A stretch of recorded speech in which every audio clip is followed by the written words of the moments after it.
तर आज आपण बनवणार आहे उन्हाळ्या सुट्टीत सगळ्यांना आवडणारा असा पदार्थ, तो म्हणजे आंब्याचा आमरस। तर आंब्याचा आमरस बनवण्यासाठी मी 3 आंबे स्वच्छ धुवून घेतलेत। ते अशा पद्धतीने सॉफ्ट करायचे आणि त्यातील जो आतला गर आहे ना, तो पूर्णपणे पिळून बाहेर काढायचा।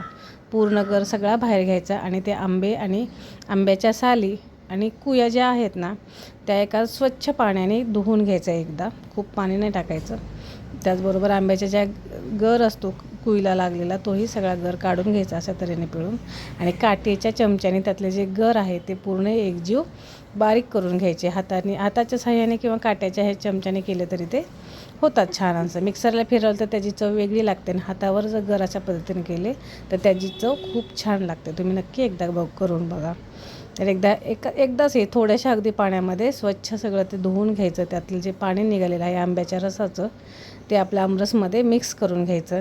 तर त्याचबरोबर मी एक गूळ थोडासा घेतला होता, अगदी छोटासा, 1-2 खडे, ते पाण्यात विरघळा ठेवलेला आहे। ते पूर्ण विरघळला की चहाच्या गाळणीने ते अशा पद्धतीने गाळून घ्यायचं, म्हणजे त्याच्यात काय कचरा असेल तो आपल्या आमरसामध्ये जात नाही।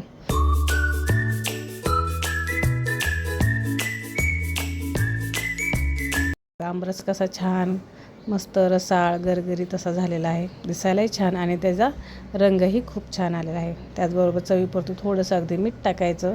हे छानसं सगळं एकत्र हलवून घ्यायचं आणि चपातीबरोबर किंवा असाच प्यायचा असेल तरी तुम्ही तर कशाही बरोबर हे खाऊ शकता। खूप छान लागतो। आवडल्यास लाईक, शेअर, सबस्क्राईब नक्की करा। धन्यवाद।